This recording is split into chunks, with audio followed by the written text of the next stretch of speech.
The Repertory Seasons, Part 1, New Beginnings. When Alexander, or Peter Bridge, died in '94, it left a void in the theatre world simply because he had kept repertory and touring theatre going against all odds. He had been bankrupt and risen from the mire, and was still in full flow when he passed away in Chesterfield on the morning he was about to direct a new musical, Beauty, for his own company Proscenium, in 1994. Luckily, Peter's business partner Bruce James quickly took over the production, the company and the running of a successful format, and kept it going until he too had to declare bankruptcy in 2012.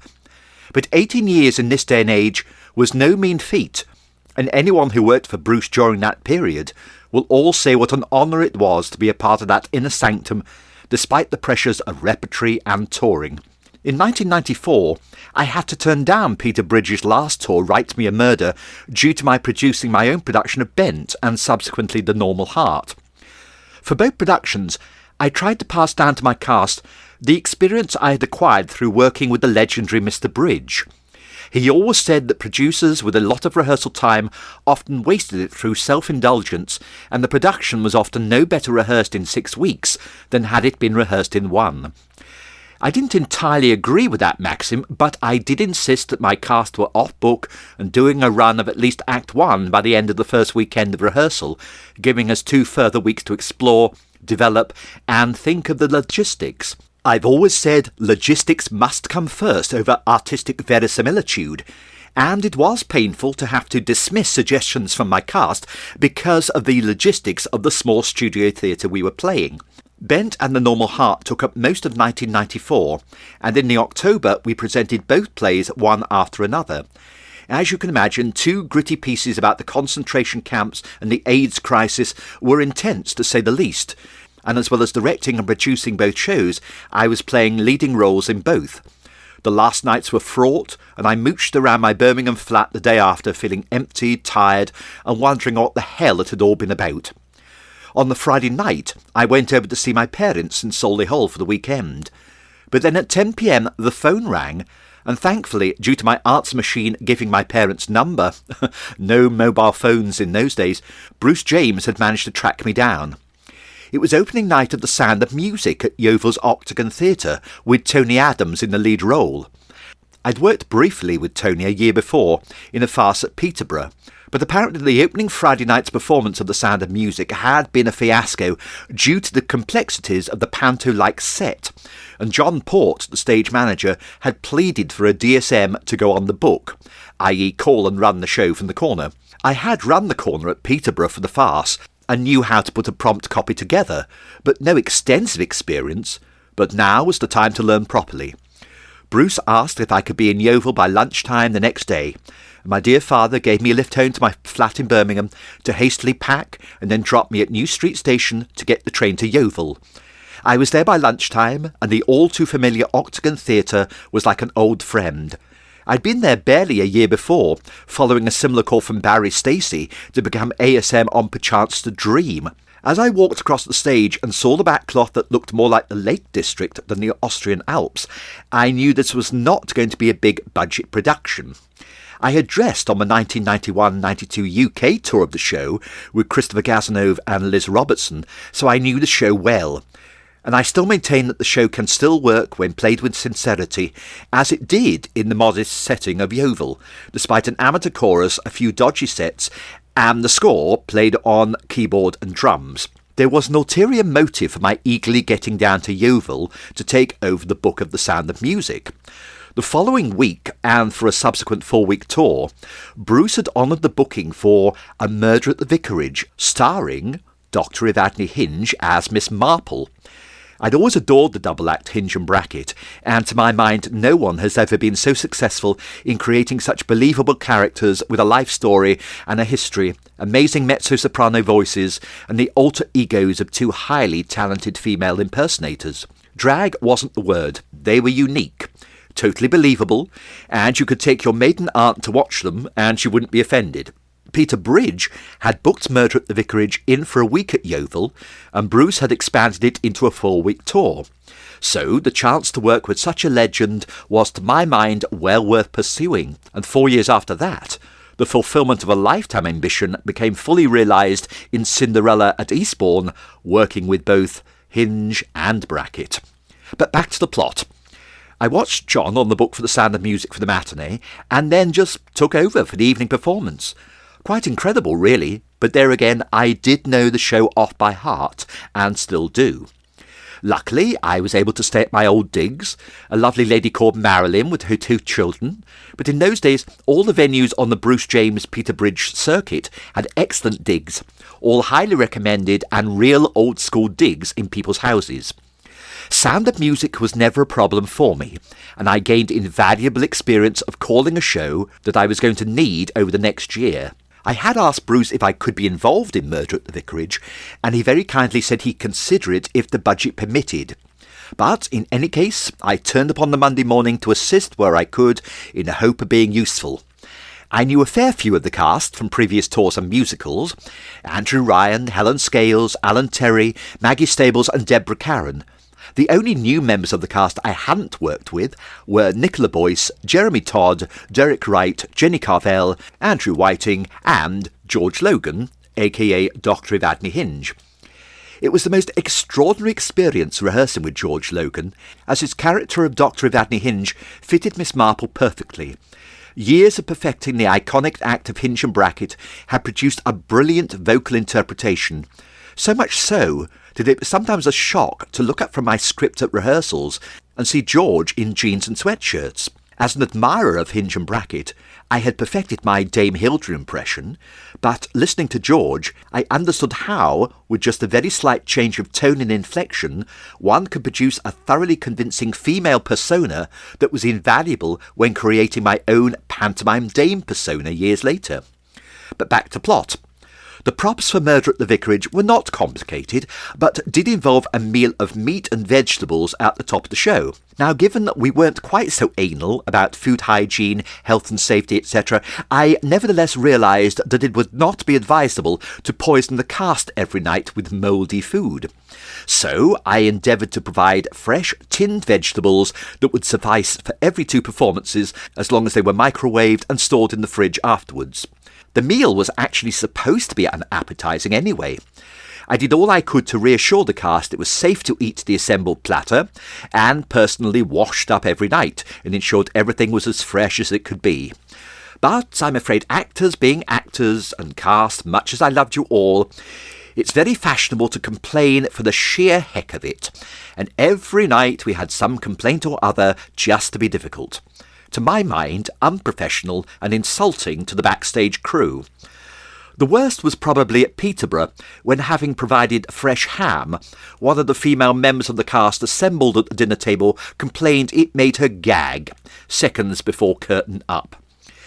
Years later, I was touring in Wild Boys, a show I wrote in collaboration with Stuart Morrison, and rather than make a fuss about the on-stage glasses not being washed by inexperienced ASM, ironically the son of a very well-respected comedian and variety performer Billy Pierce, I took it upon myself to wash the props myself to ensure no one went down with listeria.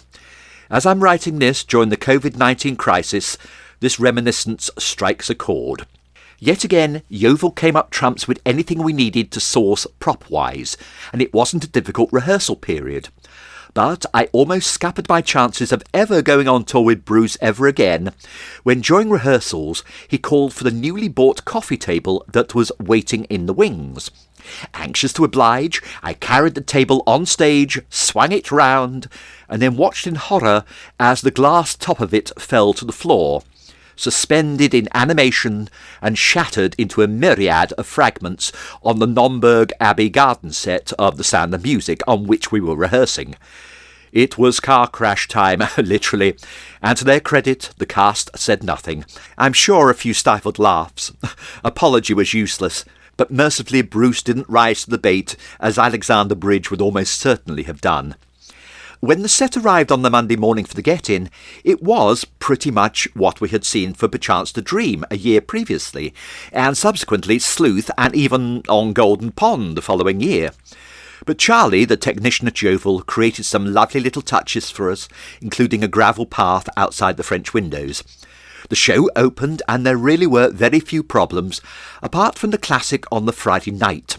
The denouement of the second act involved Jeremy firing a gun, the murderess, played by Helen Scales, hurling herself between the gun and the vicar, and the doctor declaring the death and Miss Marple phoning for the police. But on the Friday night this didn't quite go as planned. At the end of the play, where the villain threatens everyone with the gun, the murderess, Helen Scales, hurled herself in front, the villain fired the gun, and nothing happened. And after the gun firing again, the pin of the gun flew out, making it perfectly clear that the night's denouement was not going to be a shootout. The cast stood helpless. Helen hurled herself to the floor, more in relief, I suppose. A brief pause, and Miss Marple said, "I think she's died of shock." And they ended the scene with Miss Marple enunciating into the phone, "Inspector, there's been an accident at the vicarage." What is it with stage guns? This misfiring firepiece was to be another concern in Sleuth for Bruce 2 months later in Peterborough, and you think I make this all up? We moved to the Connaught Theatre Worthing the following week for another successful week, despite a jammed curtain that meant that poor old Steve Solly, playing the body of Colonel Prothero, had to virtually crawl off stage in the blackout. Maggie Stables rented a beautiful little flat across the road from the Connaught, and we spent an enjoyable night wining and dining and singing round the piano to George's superb accompaniment. Whilst at Worthing, we had the usual question and answer session with the friends of the theatre, and, quite rightly so, George remained in character as Dr. Hinge, and was hysterical in handling the kind of mundane question one gets at these obligatory functions. Over the years, one accepts that meet and greets and hospitality sessions on opening night are all par of the course, and one must be gracious to those who support the theatres and the work they do. Unfortunately, there are a few who think that for the princely sum of £50 a year, that extends beyond the obligatory glass of warm house white and vol au vent to give us critique in our performances, Yeovil, Malvern and Eastbourne being prime examples.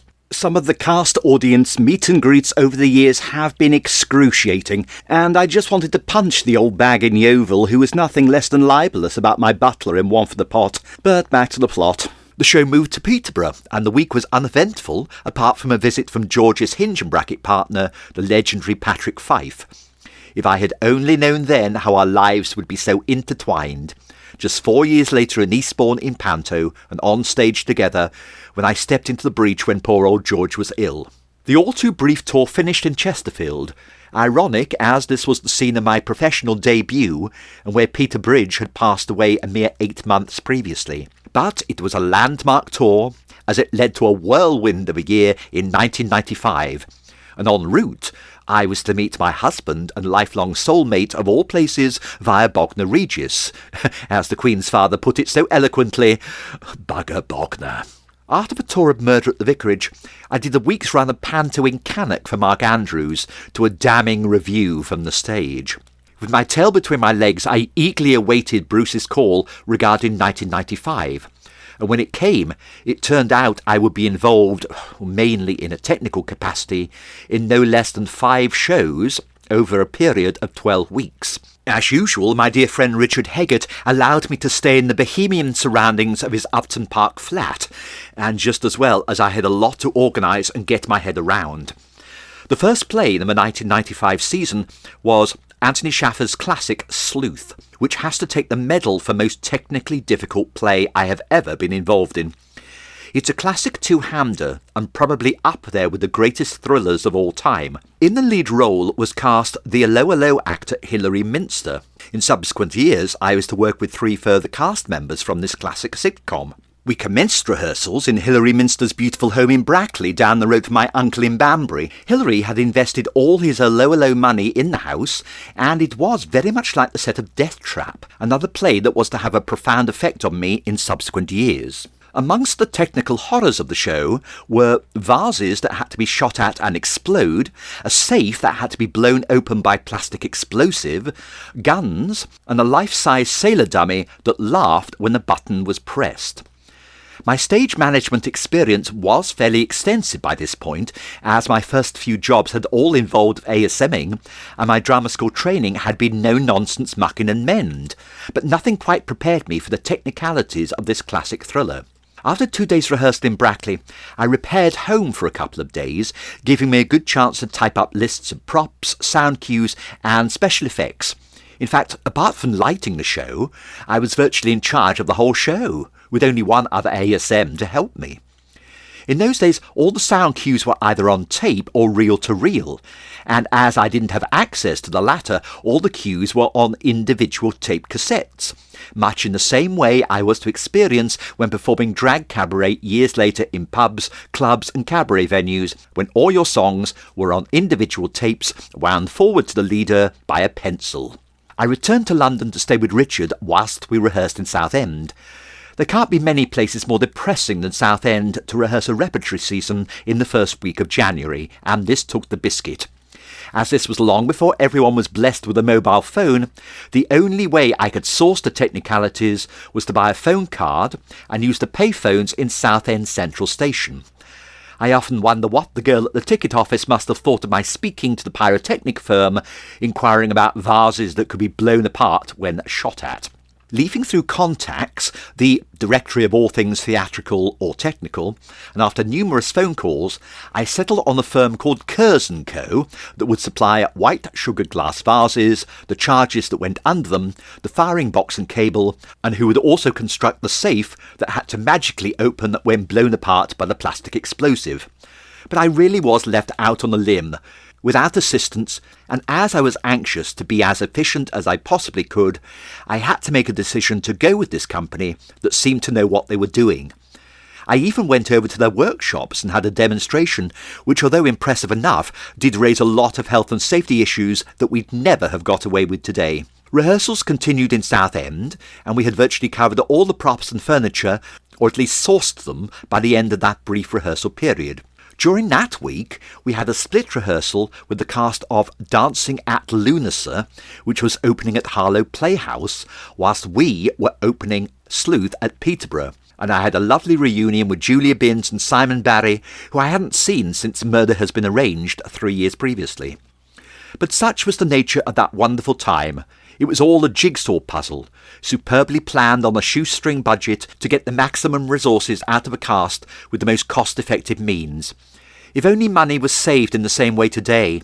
It does pain me to see the amount of Arts Council grants and budgets wasted on self-indulgence, when more could be saved by forward planning and a group of pros who know their craft and can pull performances out of the hat at breakneck speed. I'm not saying spoil the ship for a ha'porth of tar, but just apportion that budget effectively rather than being overindulgent with it. But to open Sleuth within just 1 day of get-in and technical rehearsal was quite frankly ludicrous. The set was a cross between Perchance the Dream and Murder at the Vicarage. The set was supposed to be a stylish manor house, but at the end of the day, it did look like a cross between Perchance the Dream and Murder at the Vicarage. Some of Bruce's requests for the set were nigh on impossible. For instance, a pool table left centre. With the best will in the world, to conjure one of these up in Peterborough was never going to happen. Likewise, the one-armed bandit that he later relented over. The set was easy enough to assemble, but the wiring up of the vases and explosives was quite frankly terrifying, and as John Port said, they were like mini-bombs, and one false move and we could have lost a finger or worse, particularly as we had no proper firing equipment secured with the usual safe key, which is a fundamental part of any stage pyrotechnic setup. By 3 p.m. we were still not happy with the setup, and Hilary Minster and Eamon Clark were chomping at the bit to start their one and only dress rehearsal with an impending 7:30 p.m. start. The whole time scale was impossible and shouldn't have been attempted given the dangerous nature of explosives, flashpots and the rest of the technical rider. But Hilary was insistent we start as soon as possible. So, against all odds, we started the one and only tech dress. No one had even actually seen how the exploding vases would actually work, but when the effect came, it virtually shattered all over the entire set. No one had done the obligatory demonstration of the special effects in front of the cast, which is now compulsory to show the extent of fallout and flare from a pyrotechnic. But we started the tech and it went remarkably well, despite the scary aspects of the exploding vases and the fact that the state of the set at the end of Act 1 required the entire interval to tidy up and reset.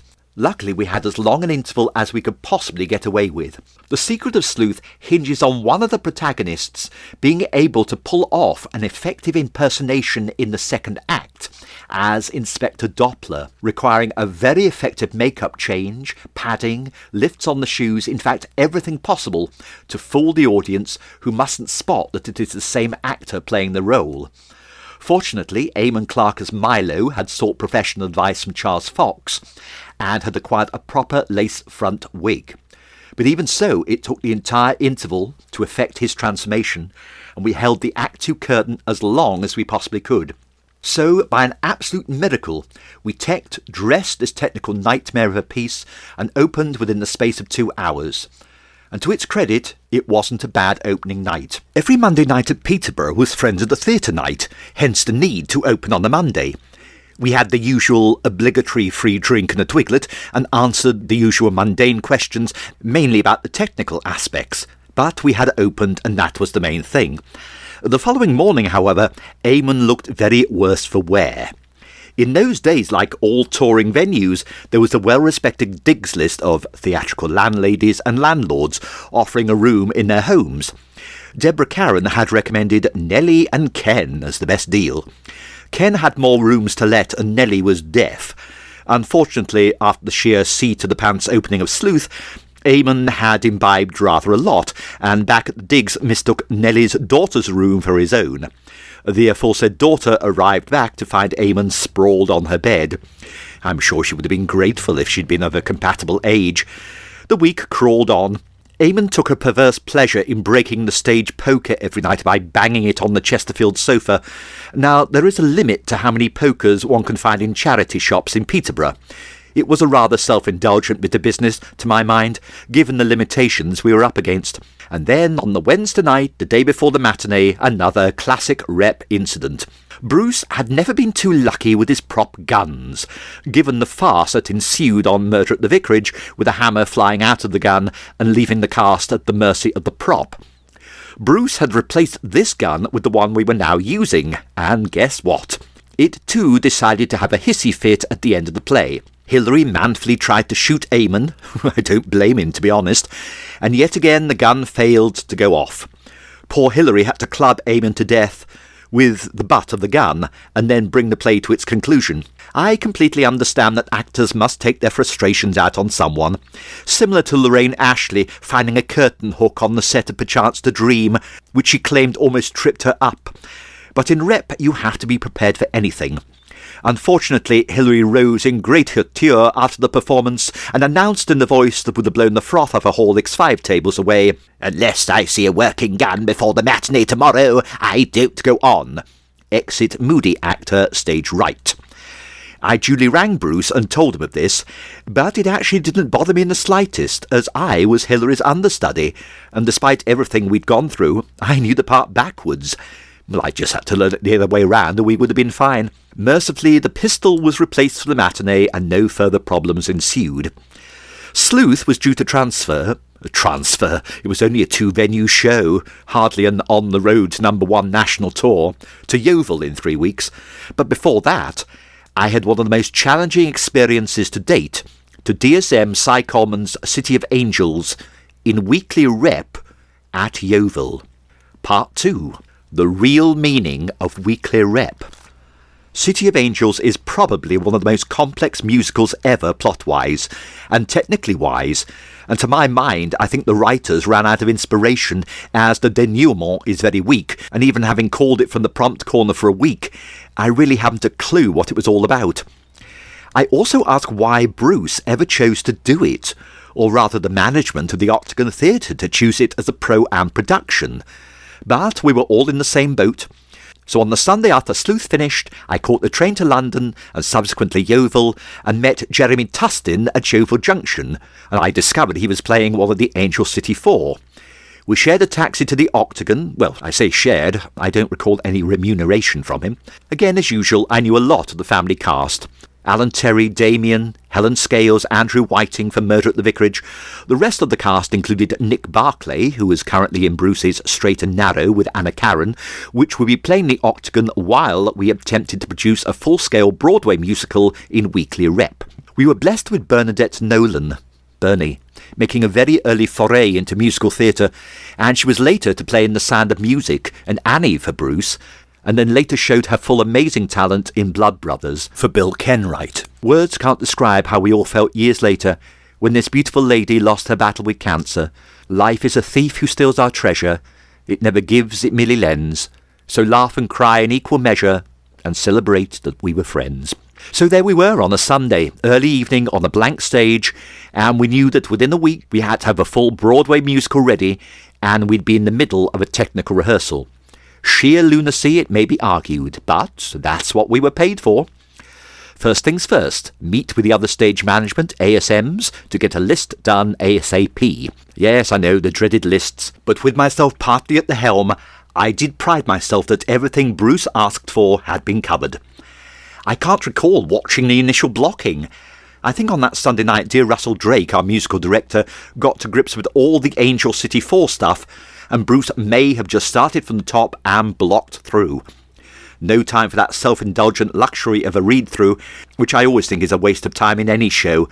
Get on and do it, and you'll learn the way people intonate very early on whilst on your feet, rather than putting on a fixed smile to cajole your fellow cast members in the read-through, who are just as nervous as you and just want to get on and block. Learn it and do it. It is normally essential that a DSM or the ASM watches the blocking from the off, as directors haven't the time to do complete prop lists, and with the pressure of setting the moves and coaching performance, they will often say some crazy things in the heart of the moment. I vividly recall Dougie Squires in the middle of rehearsing Cinderella with Hinge and Bracket in Eastbourne, asking for a full-sized coach wheel to roll across the stage, but I digress. Armed with lists galore, we set to Combrio, reading every part of Yeovil for every available source. Bruce had even asked for free practical skulls for the mortuary scene for the backing singers to accompany Nick Barclay in All You Have to Do Is Wait. And we weren't defeated, care of the local joke shop. Admittedly, they were like shrunken heads rather than Yorick, but Joe Public never clocked a thing. Because half of the props had to be in black and white, we even went to the excess of black food colouring for the bourbon. Such was our enthusiasm. Our ASM made Oscars for Buddy's office out of clay, and I even bought 4 period phones from Curry's on the proviso they arrived safely back on Monday morning, firmly saying, "Oh, they're not what we expected," for a complete refund. We literally spent all week sourcing props, making phone calls to local suppliers and scouring every last charity shop. I even rang the hospital to source 2 hospital gurneys for the show, which were duly delivered 30 minutes before opening night, and we quickly had to repaint the yellow wheels grey to tie in with the black and white theme. The show also called for a lot of voiceover sound cues from the main character Stone, played by Miles Weston, and pre-recorded vocals for the Angel City 4 to be played during scene changes as if on the radio in Stone's apartment. Luckily, we had an excellent recording studio up the road from the Octagon, owned by one of our crew, and we duly spent an entire evening there recording everything required. Now here I must beg to differ with the roles of DSM and SM, and actually being an actor in the show. I had made a careful list of everything in the script. Bruce came along with us to the recording session, as Debbie felt he should oversee it all. We steadily worked our way through the show, releasing everyone once they had completed their allotted recording. It got to around 10 p.m, and we were pretty sure we had completed everything. Bruce released Miles from the session after checking that he'd recorded everything. But judge my horror when we discovered one final speech hadn't been recorded. It was hardly the end of the world with the studio up the road. But it's amazing how small one can be made to feel by both producer and stage manager, and later Miles himself, when it was in fact everyone's responsibility to have thought about every aspect of that show with so little time to get it all together. At the same time, Jimmy Chin's Straight and Narrow was playing at night with Anna Karen in the lead role. At the end of that first week, and with the last night of Straight and Narrow upon us, John and some of the crew even decided to put in extra time on the get-out and assemble some of the City of Angels trucks in readiness for the technical rehearsal the next day. I believe they worked until around midnight. Such was the devotion and commitment. No worries about overtime in those days. I decided it was best for me to keep a clear head for the fiendishly difficult job of calling the show over the next week. Being a pro-am show, it meant we only had seen the local amateurs playing the small parts and ensemble in the evening, so I doubt if they had all been given complete scripts of the show, just their relevant bits. This meant that they didn't have a rounded view of the show or knew where their various fragmented bits came in. So it was of paramount importance that they all had their calls, and these had to be factored into the prompt copy. As it turned out, there were moments of City of Angels where I was talking more on the cans than the cast. The opening scene particularly was hellish, recalling lighting and sound cues and pressing buttons on the prompt desk to cue trucks and follow spots. We even had a bomb tank in the fly floor. Now, let me explain. This was a heavily reinforced steel box that contained pyrotechnics that, when detonated, produced an unprecedented explosion that ricocheted all around the theatre and produced something that outdid any pre-recorded sound effect. The show hadn't even been lit properly by the time we came to the technical rehearsal, so a lot of the cues weren't in the prompt copy, meaning that the workload became even more and more over the next 48 hours. I spent every last moment at the desk learning how to use the cue lights, including the mysterious button common Go, which miraculously controlled all the cue lights on the fly floor and backstage on which the moving trucks depended. On the Sunday night at the technical rehearsal, we must have worked until midnight, and we were still only halfway through the show. Luckily, I was back staying at Marilyn's, with whom I'd stayed during Sound of Music and Murder at the Vicarage. She'd been a godsend for providing digs for the Octagon, and she'd given a much-needed refuge to many during the Peter Bridge years. It must be remembered that in those days, and relatively early on in one's career, one really did eat, sleep and breathe the theatre, and the show was the thing. It wasn't just a job, but a devotion, and the majority of the cast and crew felt the same. Such was the tradition of weekly rep that had been handed down via Peter Bridge to Bruce, and this legacy kept us all going for many years, until the loss of such stalwart producers. The show was finally lit about an hour before the dress rehearsal, and we were still awaiting delivery of items from the hospital that just had to be guessed at, but we had got there by the skin of our teeth. Just. The show opened that Tuesday night, and with adrenaline seeping out of the pores of every member of the company, we got through without a major mishap. Unfortunately, there had to be a few prima donnas in that company, as there is in any company, creating a fuss over something they could easily have rectified themselves, and actually showing themselves up as the unprofessionals that they are. Now, I could have accepted this from the local amateurs who didn't know any better, and to whom we were hopefully imparting our professional knowledge in how to behave in the theatre, but not from one or two trialettes who were still green behind the ears and cutting their theatrical teeth. Two of the Angel City Four, who should have known better, complained I didn't get my call when they knew what a technically difficult show it was, and seemed aghast when I pointed out that personal calls were in fact courtesy calls and should never be relied upon. It is the actor's responsibility to know the show and know when they need to be on, not expect a call because they haven't bothered to get to know the show as a whole. In whatever show I have been involved in, I have made a careful mental note of what music or dialogue precedes my own entrance. That is part of technique, pure and simple. The number of times I've seen actors be off and having missed their cue is invariably because they have been otherwise engaged in the dressing rooms, and more recently on the dreaded mobile phones that they can't bear to be without even during the show. One member of the chorus, he was one of the local amateurs, was completely off for his cameo in the phone box scene simply because he didn't know the show and had probably never seen a full script. This all came to a head on the Thursday night, when for some reason the queuing from the desk went completely awry when I had inadvertently had the common Go cue light switch pressed on. I never saw exactly what happened, as would you believe, on the prompt desk there wasn't even a monitor to give me a stage view. Sheer madness. As a result, a truck with someone on it made an untimely exit or something similar, and in the interval Bruce wasn't happy at all. Neither was John, the stage manager, and I can't say I was ecstatic about it, but hardly surprising given the lack of technical rehearsal and essential equipment on the prompt desk. But the decision was made. No further personal calls would be made to the cast, due to the technicalities of actually calling the lights, sound and truck moving. The week ploughed on. During that week, I asked Bruce if I may audition for Time in the Conways, which was to follow a few weeks later in Chesterfield, and then Worthing during the summer. I had played the role of Alan at drama school and was anxious to have another go at what is one of J.B. Priestley's finest plays. I had duly taken my trusty college copy on tour with me and had learnt the all-important time speech at the end of Act 2.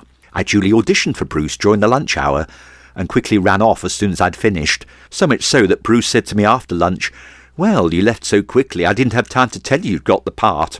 So, at least the week had ended well, and I had something to look forward to in a few weeks' time. The week after City of Angels, we repeated Sleuth at the Oval, and it went a lot better technically due to some extra backstage help on the dreaded pyrotechnics and special effects. Now, during the week, and knowing my previous knowledge of Time in the Conways, Bruce asked me to accompany him in a visit to Costume House in Southend to secure the necessary period items for the cast and to ensure our wardrobe mistress Trixie had time to make alterations if required. So ended our 3-week stay in Yeovil, and it was then on to Bognor Regis for a week's rehearsal and 1-week run of a youth project version of Bugsy Malone. This crazy musical is one of the mainstays of any youth group, but is another headache for the backstage crew, mainly because of the mess. The splurge guns that fire foam were our main concern, as well as a myriad of other props.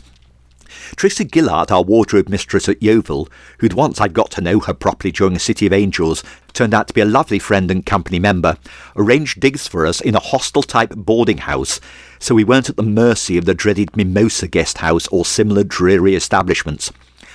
Rehearsals were confined to the evenings at a local hall, so we had all day to look for props and source any materials. I was also able to get into the theatre, even though we weren't technically in the building until the following week. Bruce brought down the wooden frames of the splurge guns, which had seen better days to say the least, and had been designed to have a snow spray canister fitted to them. The problem was not only the expense of the canisters, but where to source them.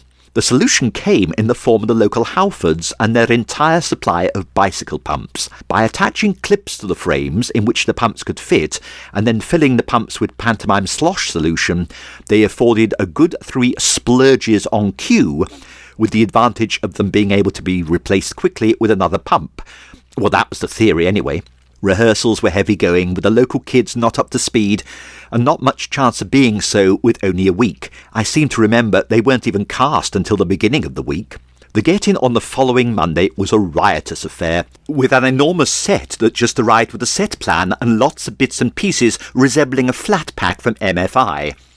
Somehow we managed to get it together by process of elimination, but there was just myself, 2 crew members and the theatre manager, very much the blind leading the blind. But we got there, and the set was pretty impressive, with revolving trucks and pieces that unfolded from all angles. The only things lacking was set dressing, and when needs must, I borrowed much of the naff pictures from my bedroom wall at the digs to provide the necessary trappings. And then we came to the final rehearsals with tech and dress. It had to be said that the discipline of the Bognor Regis kids was sadly lacking, and Bruce took no truck from any of them, reminding them that if they mucked about or weren't up to standards, the show could easily be pulled. Luckily, this put the fear of God up the kids, and they managed to pull out a half-decent performance for the final dress and show week. We perfected the recipe for slosh, having been well handed down to John from the late and great John Spillers, a recipe that is still used today in the circus, and which New Palm always used for their civic theatre pantomimes at Chelmsford. The recipe is no secret and involves grating shaving sticks and carefully whisking with hot water, gelatin and glycerin to the required consistency. The week ended happily enough, apart from the landlady at the digs getting rather aggressive on the last night, because her daughter's solo in the show had met with sound and light problems. During the week, I had pointed out to Bruce that in order for us to go ahead with the sound cues for Time in the Conways, and as this was the last time we would have Russell with us, that it would be prudent to get the songs that Mrs. Conway sings off stage recorded in Bognor. He agreed, and I rang Jessica Barnes, whom I hadn't seen since my debut in A Murder Has Been Arranged 3 years prior, and I explained that we would need her to record 3 songs: the castanet song from Bizet's Carmen, the Nussbaum, the Walnut Tree, and the Brahms Lullaby. Now, having experienced what could go horribly wrong at drama school, when the tape of Mrs. Conway's song sadly stuck and she became a basso profundo in the final scene, leaving a cast giggling with suppressed laughter, I explained to Jessica what was involved. She came out with the immortal line, "But I don't sing, David!" I really should have taken heed of this plea, but I glossed it over, assuring her, "Oh, you'll be fine," and sent her the sheet music to learn. Bless her. Jessica duly turned up at Bognor on the Friday afternoon, all the way from Dover, with a train fare paid by Bruce, for what we hoped would be a short recording session. We'd enlisted the technicians at the theatre to record the tracks for us and do the microphone setup for us. As soon as dear Jessica started the recording, the gentleman in the sound box just slid down out of sight below the window level and was convulsed. It was no fault of Jessica, and the numbers were fiendishly difficult at the best of times in keys that were far too high. Unfortunately as well, the recording took so long that the kids from Bugsy Malone were beginning to arrive for the evening show and heard the recording session over the dressing room tannoy. To preserve some sort of professional etiquette, I managed to finish the session tactfully and escorted Jessica to the station, and then quickly returned, imploring Russell to do a piano version of everything for us. And from that moment on, the lines in the play, "Mother's going to sing," were all changed to "Mother's going to play." And so, on to Chesterfield to open 2 new plays, One for the Pot by Willie Russell and Time in the Conways.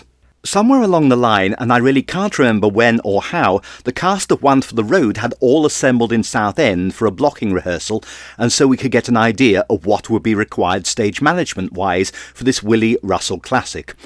The 4-hander, Debbie, Damien, Alan and Nicola, were all in the cast of Straight and Narrow, with Anna Karen on tour, so they were able to rehearse on the road whilst we were in Bognor with Bugsy in time for the opening of One for the Road in Chesterfield. Such was the careful planning and meticulous knitting together of casts, crew and logistics in this chilly spring season. Luckily, the entire set and props for One for the Road had been hired by Bruce from the Key Theatre in Peterborough, who had only just performed the play in their own season. Thus, we were all pretty much self-contained, with sound effects, an ingenious set, and even the furniture all in the van for that first Monday night. This was just as well, as the furniture included a dining table that had to be smashed in 2 with a sledgehammer, and 2 bureaus, one of which was substituted in Act 2 and held together by fishing wire so it fell to pieces on cue. There were also a collection of spray paint cans that had to be used to graffiti the back wall of the set by Damien in the second act. What we weren't told is that the cans were coloured hairspray that could be easily wiped off. The effect worked well, and we thought no more about it until we got to Yeovil 2 weeks later and the cans were starting to run out. So I duly replaced it with a can of normal spray paint, which of course wasn't going to wash off, and I spent an hour after a midweek performance repainting the back wall of the set. But all in all, a successful week with no major traumas I can recall. Of course, once we opened with One for the Road on the Monday, we were straight into rehearsing Time in the Conways on the Tuesday morning. As well as playing Alan, I was my usual ASM self, which was a good thing as I knew the play very well, and I passed on all my logistical knowledge from that college production barely 3 years earlier. The main criteria for Time in the Conways is that everyone has to age nearly 20 years between Acts 1 and 2, and then revert back to their younger selves for the final act. So one views the jolly 21st party with a bittersweet irony. Now, in the grand scheme of things, one doesn't actually age facially that much. But unfortunately, we jolly well did. As a result, Debbie produced some classic wigs for herself and Jessica as Mrs. Conway, so much so that Jessica's wig reminded one of Mrs. Bates from Psycho, and Debbie's wig having more than the passing resemblance to Beryl Reid as Sister George. Likewise, too, was the greying hair and liberal amounts of lake and grey makeup for a few of us, and myself included. It was a bold step to produce such a classic in a week, but again, we just did it, no ifs or buts. But this was weekly rep in its finest hour by a company who had already played 3 tours and a musical between them within the space of 5 weeks. Luckily, the luxury of an extra full rehearsal on the Sunday cemented everything before the set arrived on Monday. Unfortunately, the rather overzealous stage management at the Pomegranate erected the set single-handedly on the Monday morning following our rough tape marks from the Sunday rehearsal. and as a result the whole set was placed far too far upstage. But worse things happen at sea. Once I persuaded the sound man to edit the cassette from Bogner, with the promise of a drink or two if he didn't reveal its ghastly secret, the show opened to a high standard and the reviews were generally good, apart from a bit of criticism about the makeup and wigs. Well, you had to agree with that one. We had many happy nights after the show as we were approaching the end of the season, and with only a week to go in Yeovil of One for the Road, the hard work was over. So we duly repaired to Yeovil the following week for the final performances of One for the Road, and then with everything packed away, I returned calmly to Birmingham on the Sunday, having appeared and stage managed 5 shows from scratch in 12 weeks.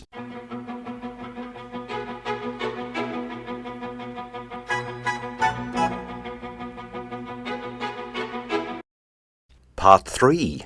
A summer play season with a skeleton staff. We were due to perform the hit musical A Chorus Line a few weeks later in May, but due to financial constraints and Bruce having to form a new company away from the recent multi-star, this was sadly not to be. Instead, another breakneck season ensued in June, with 3 plays in a summer play season in Yeovil, in which our company was depleted even further. John Port was away on other projects, which meant he would only be returning to light 2 of the plays we would be presenting. The 3 plays were John Godber's April in Paris, the classic On Golden Pond, and an intriguing thriller, Nightmare the Fright of Your Life. We commenced rehearsals for On Golden Pond at the CAA in London for a couple of days, which meant another stay with Richard in Upton Park. The 2 days' rehearsal were really just to get a feel for the piece for the benefit of Jessica Barnes and Derek Wright, both stalwarts of Bruce's company, and I'd worked with them both over the years, as by the time we were to reassemble in Yeovil, we would only have around 4.5 days' rehearsal before opening the following week. April in Paris was a 2-hander, and I seem to remember just attending 1 rehearsal in Southend for blocking and familiarisation before returning to Birmingham to quickly reassemble the sound tapes for the first 2 plays. Luckily, I had an obliging pianist who provided the majority of the incidental music, and Birmingham Music Library supplied the rest. Again, they were all assembled on individual tapes, no laptops or recording studios here, and through that pianist friend appeared 2 more friends at the time, who ran a gay B&B in Birmingham and recommended staying with one of their adopted family in Yeovil in a convenient granny flat attached to their home. Now this was to prove an absolute godsend, meaning for 3 weeks I had the luxury of my own space to cook and chill after the show and arrive for rehearsals fresh and prepared with no stress of sharing digs. April in Paris couldn't have been more simple in its set, with just a simple white box, chairs and table and back projection and gobos to indicate the locale. The only thing I did have to source, or rather create, was a boat rail. But of course the easiest thing in the world to pick up in Yeovil on a Monday morning get-in is a boat rail. But undefeated, I rummaged under the stage and auditorium seats and eventually came across an old ice cream display stand, the sort that was freestanding, with the sign swinging from the middle, a few bits of scaffolding pole taped to it with wooden struts added and painted white, and a life belt care of the local store window display, and there we were. Such was the resourcefulness of us all in those heady rep days, and we really were working on a shoestring. The company, newly renamed Bruce James Productions, was down to skeleton staff, with just myself as DSM and acting ASM, and creating sound tapes and everything else other than lighting the show. April in Paris was an easy show to run, and as I had a live voiceover halfway through the first act, I suppose it could be claimed I was in all 3 plays. My role in On Golden Pond was more substantial, even though it was the role of the dentist Bill Ray. I had seen the play years ago with John McCallum and Googie Withers. There's names from the past. And it had always struck me as rather slow and tedious. Luckily, the script afforded pre-selected cuts that made for a much slicker production, and Bruce had wisely opted to go with these. Apart from Jessica and Derek in the lead roles as Ethel and Norman, the other members of the cast were Jeremy Todd as Charlie, Debbie as Chelsea, and the young lad Gary Moreline as my son Billy, whom I was to meet many years later when he had long grown up, visiting Westcliff Palace whilst I was touring with Bruce in One for the Pot in 2008. Every morning I hauled out the tried and tested furniture onto the apron at Yeovil to create a working space for On Golden Pond, and every evening I hauled it back again and reset the stage for April in Paris.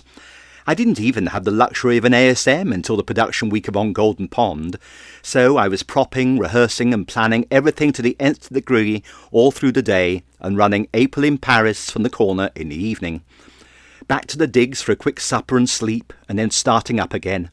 But the weather was beautiful, Yeovil was always a joy to play, and I was doing what I'd trained for, so I was in heaven. April in Paris closed on the Saturday, and we took the Sunday off, and then on Monday morning we unloaded the set for On Golden Pond, only to discover we'd seen it many times before.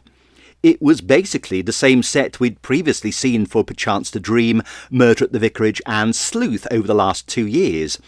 It was basically a panelled library set in brown that bore as little resemblance to a beach house in Maine than Cinderella's ballroom looked like the Von Trapp family home in The Sound of Music 7 months prior. I suppose Paul Laselle, the scenery supplier, didn't have much call for Maine beach house sets. So nothing else for it.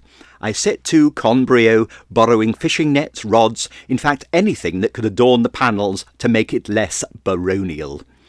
Literally every space on the walls was adorned with nautical artefacts, and if it could pass as an old relic from Ethel and Norman's beach house, it was on. It must have been the best dressed set ever. By the opening night, it wasn't looking too bad. For the opening and closing music for the show, I had gone through Richard's music collection at Upton Park and literally found a classical piece that I felt captured the tranquillity of the main setting and thought no more about it. It was only when we were about to open that a member of the staff or crew correctly identified it as the interlude from Cavaliera Rusticana by Mascagni, and every time I hear that music, I immediately think of On Golden Pond. Such was the skeleton stage staff that I left it to the last moment in Act 1 before abandoning my post at the desk to take up my role as Bill Ray on stage for my short scene. Even the lighting operator just took the cues himself and didn't rely on calls. All in all, though, a lovely week for a beautiful play. It was made even better by the fact that my parents were able to travel down and see the show and stay opposite my bohemian digs in the local hotel. Actually, what could be better in the grand scheme of things? But once that had opened, it was straight into rehearsals for Nightmare, the Fright of Your Life.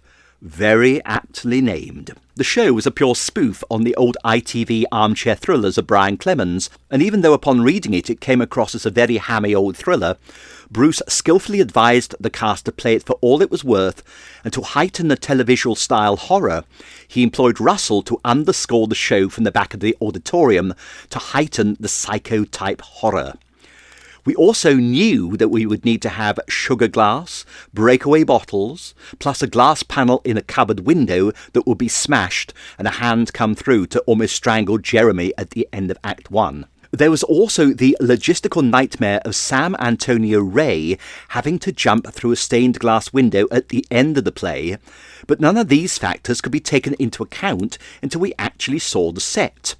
So, when the set arrived on Monday morning, we were as overwhelmed as we had been underwhelmed the previous week, transforming a baronial hall into a beach house for the opposite reason.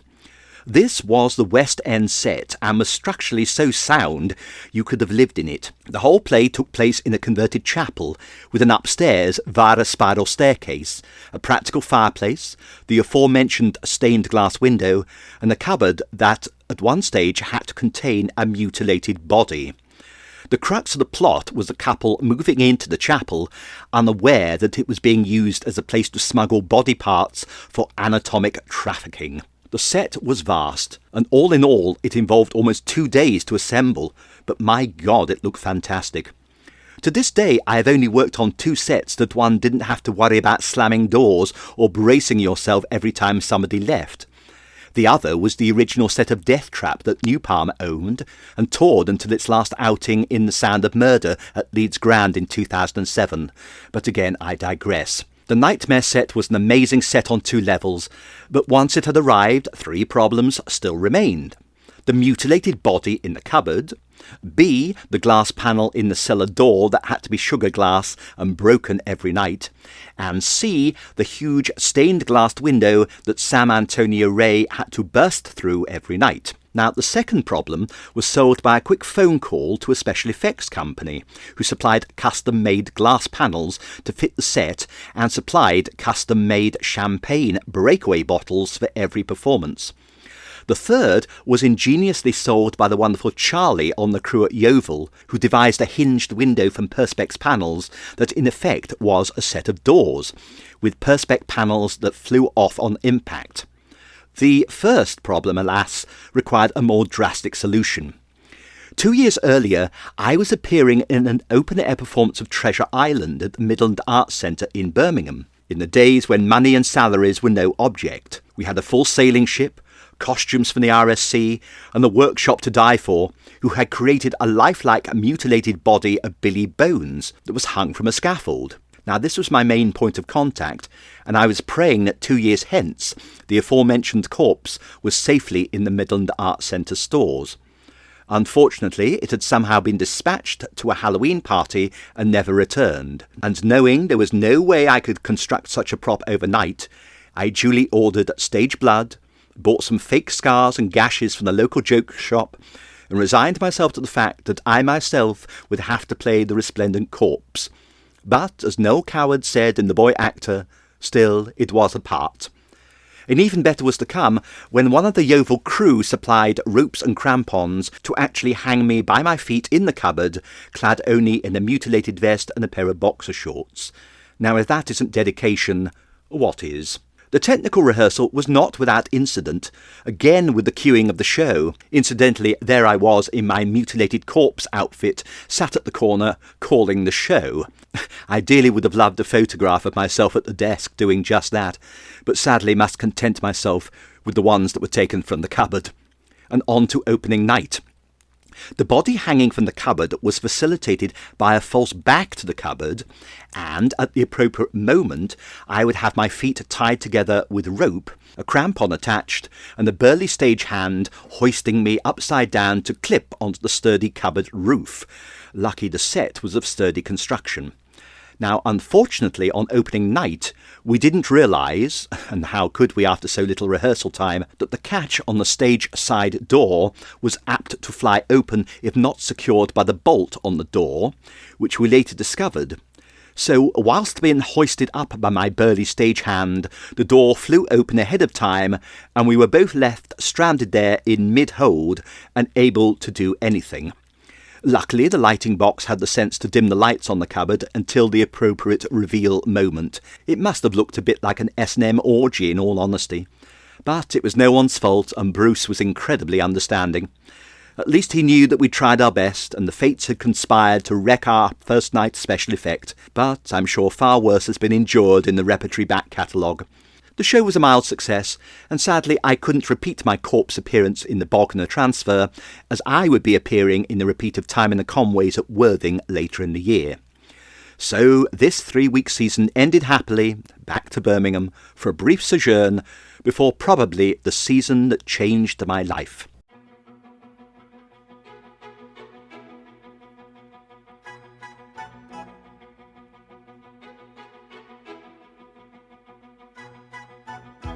Part 4. The final stretch.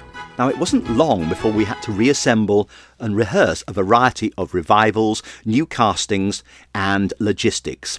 We reassembled to rehearse Time in the Conways at the Thameside Theatre Grays, where I hadn't set foot since my panto debut in 1992.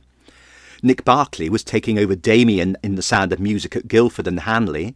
Nicola Meering was joining Charles Vance's company at Wolverhampton, and Damien was otherwise disposed. So we resumed with half the Chesterfield cast, joined by Patrick Cairns, Jane Shakespeare and Simon Heath. As ever, everyone just buckled down to it and just got on with it, and we just knew our technique and experience would carry us through. That was the wonder of rep. We trusted each other. I'm sorry to bang on about this. I really do feel that the only way to produce actors of the same calibre that this country has come to revere in later years is to create the same environment in which we all cut our teeth. This isn't being self-indulgent. It's just actually doing what the majority of touring repertory companies did. Working on the shoestring, we as actors were paid a manageable weekly fee plus subsistence, and we gave of our best. In the melting pot on this last spell for me, as it turned out, Bruce had asked me to do music hall at Crawley for the afternoon, and then subsequently at Bognor after performing Time in the Conways at Worthing. So it was a mixed time of rehearsing Priestley and music hall. Yet again, I took the matter of Mrs. Conway's offstage singing into my own hands and arranged with my pianist friend Peter from Birmingham, and then partner, in the loosest sense, to have one of his music students record them. So Mrs. Conway suddenly became an operatic soprano rather than a member of Newlingham Operatic Society. My friend also arranged the wonderful Noel Coward medley for me for the music hall. Luckily, I knew Time in the Conways so well, as I was bombarded with a barrage of numbers to learn for music hall, including Flanagan and Allen, a wartime medley, and the perennial favourite, Don't Have Any More, Mrs. Moore. Early on, Ms. Eileen Farrow announced that she was doing her Noel Coward medley, which put pay to mine. So there was no other option than to quickly learn something vaguely familiar. So I settled on Don't Have Any More, Mrs. Moore, originally sung by Lily Morris in 1929. I'd heard the number on the radio years ago and sort of knew it. In fact, it was the same programme that I'd been able to provide Peter Bridge with when he chose to perform Because He Loves Me in my first panto at Gray's in 1992. There was also an hysterical number, Jubilation Sisters, with myself, Alan Terry and Bruce, dressed as Salvation Army ladies, complete with tambourines. And then we had the usual opening, A Night at the Music Hall, that had given me so much grief with Peter Bridge in 1992, when I'd learnt and staged it within 4 days. So the first show off the rank was Time in the Conways at Worthing. The Connaught Theatre is another lovely house to play, although it did present one or two logistical issues. For a start, we were performing in the height of summer, and heavy tweed suits and evening gowns were not the most comfortable in mid-July. The ageing for Act 2 suffered somewhat as the makeup dripped off us, and Nicky Boyce, as Kay quite rightly complained, that the end of Act 2 was eclipsed by the sound of my running behind the back curtains in order to effect the 20-year ageing process within 10 minutes. And as a result, everyone arrived for Act 3 looking slightly jaded and with telltale signs of grey still clinging to the temples. But the week went smoothly enough. As well as the midweek matinee of Time in the Conways, we had the one performance of Music Hall at the Studio Theatre at the Hawth in Crawley, which, considering it had been literally thrown together, wasn't too hysterical, apart from the odd missed line and move. And so on to Bognor for a very life-changing week. It had concerned me where I was going to stay in high season in Bognor Regis for 2 weeks, to avoid my meagre salary being swallowed up by some dreary bed and breakfast. So I rang good old Gay Switchboard in London and asked if there was any gay-friendly accommodation in or near Bognor. That phone call changed my life literally overnight.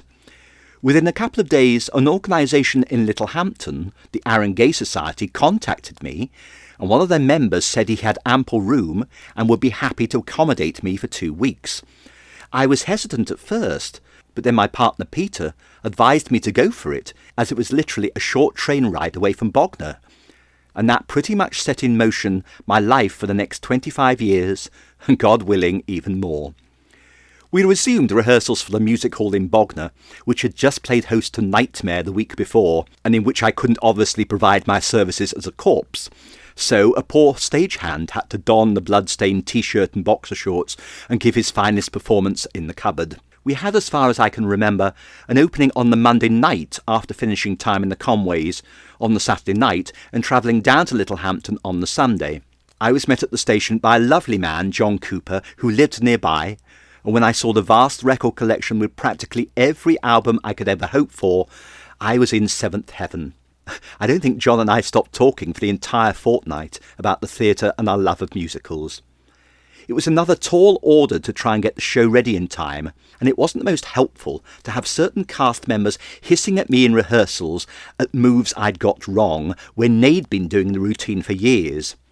At one point I do recall mildly snapping with a fortissimo, "I know," in mid-chorus, which didn't go down too well. But we opened the show, and although a little rocky, it was acceptable. And thus the rest of the week was clear. I don't think we even had a midweek matinee. And on that first Monday, 1st of August 1995, John met me from the station when I returned to Littlehampton and took me to a wonderfully bohemian venue, the Cairo Club. And there I met, albeit briefly that night, the gentleman who was to become my lifelong partner, Michael. We didn't actually speak that night, but we sort of acknowledged each other, as Michael was to recall later. I knew we'd meet again. I suppose we should have exchanged numbers that very night. But of course we weren't using mobile phones, as they'd barely become widespread. The days passed sublimely, and as there was no rehearsals to worry about, I spent Elysian days on the South Beach in Littlehampton, enjoying the sun and the sand dunes, and learning Someone Who'll Watch Over Me and Elsie and Norm's Macbeth that I was due to produce in Birmingham the following month with my own company. The following week was our brief return to On Golden Pond after its initial run in Yeovil, and it was at this juncture the cracks in the long year of touring began to show. Now, bearing in mind we were operating on a skeleton staff with myself virtually coordinating everything, it was inevitable mistakes were going to occur. Transport for the set, props and costumes were in the hands of a company called Jovan, virtually a one-man band and driven by a rather stinky man called Ivan, to facilitate his knowing what to bring to Chesterfield, Yeovil, Bognor, Peterborough, Worthing and points beyond, to quote the good companions. I had to compile lists of everything, down to a last pair of curtains, labelled skips and every last sofa or coffee table. Now this required a tremendous feat of memory, and in those days nothing was kept on computer, nor did we have the luxury of email in case we had forgotten anything. As a result, when I was compiling a list of what should be sent to Worthing for Conways, Bognor for Nightmare, and then Bognor for On Golden Pond, I had inadvertently missed off the carpet and the black leaded fireplace. So we had to utilise the fireplace that came with the set, which did look like something out of Dracula's castle, and the theatre found us an old carpet. Now, this really shouldn't have been a problem, as the audience at Bognor was predominantly below the level of the stage, and we never played to over half capacity the entire week. But when Bruce arrived, he hit the roof. "What's this abomination of a carpet?" was the heated opening line when I'd been working all day to put the set up and to get it lit ready for the technical and dress rehearsal that night. I know Bruce was under a lot of pressure, but it was a rather ungrateful thing to do when I'd taken on the role of about 3 members of stage staff. As a result, my performance at the dress rehearsal was not good that night, out of fatigue and sheer frustration. This was further compounded by some damning notes afterwards, which made me feel my days in this setup might be at an end. But of course, the show opened the following night, and even though we performed to virtually 2 nuns and a whippet every night, it served its purpose. On the Tuesday opening night, I duly returned to the Cairo and properly met Michael, and again, as he told me in later years, he was determined he was going to keep in touch.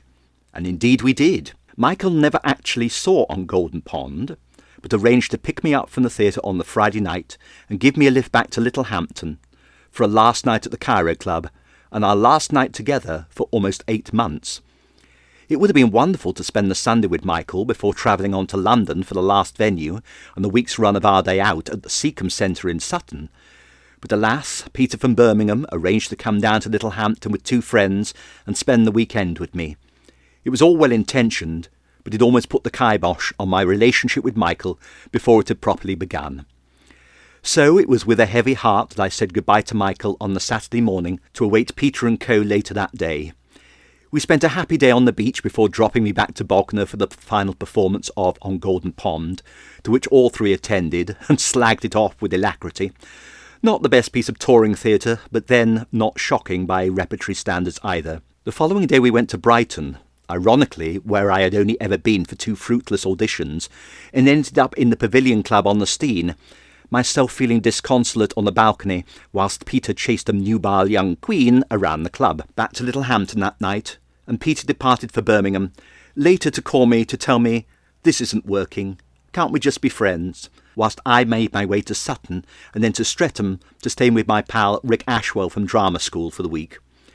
It had almost turned full circle.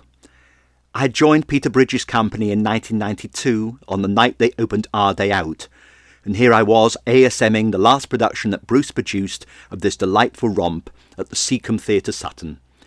Our Day Out is an ideal piece for a youth project, and having recently watched the overall production on video, it still packs an emotional punch. The adult principals were Bruce and Debbie from the original, Alan Terry and Damien Williams. The show had been carefully restructured from the 1992 production and was virtually identical. One amusing little anecdote must be included here, as it was rather ironic in the Peter Bridge-Bruce James saga. Amongst the bric-a-brac props in Peter and Bruce's collection was a rather cheap-looking pewter Buddha that Peter had on the set for most productions, and then became a general mascot for the company. Debbie toured with it religiously, well, I suppose it was a religious symbol, and insisted that it go on the set of just about every play that Bruce ever produced. If it couldn't be accommodated on the set, it was ensconced on the sound desk, and my dear friend Simon Gangloff from Brighton often remarks, having toured with the company himself, and quoting Debbie, "Where's Buddha, darling?" Debbie would often arrive on a get-in or a technical rehearsal with the precious Buddha wrapped in a cloth and asked in the heat of the moment, "Buddha likes to be seen on the set. Where can I put Buddha, darling?" So many times my obvious reply was suppressed. The only place to put Buddha on the minuscule set of Our Day Out was on the rostra in front of the band. After 3 performances, Russell, our lovely MD, was shocked to see that one of the kids had placed a Coca-Cola cup over its head. Well, at least it was in keeping with the gritty tone of the piece. Although I wasn't technically appearing on stage, I had to move set and furniture, and cheered myself up by turning these into little cameos during the scene changes, my favourite being a waitress with a fag protruding from the mouth during the scene change into the cafe. But nothing remarkable happened that week. It was good to catch up with my mate Rick, whom I hadn't seen since we'd appeared together in my own production in Bent, and whom I'd graduated from drama school with in 1992. The last night of the show was my last night of a long spell of work through 1995. I'd arranged with John Port that I should leave straight after the curtain call in order for me to get the train back to Birmingham and home. What a year it had been. I was then due to produce 2 more shows of my own, Someone Who'll Watch Over Me and Elsie and Norm's Macbeth at the Midland Arts Centre in Birmingham, and I knew Bruce had 3 more plays of Rep in the autumn. Steel Magnolias, The Exorcism, and A Bedful of Foreigners, which I was in fact to do for Bruce 17 years later. But, back in 1995, I assumed I would just be ASM as usual.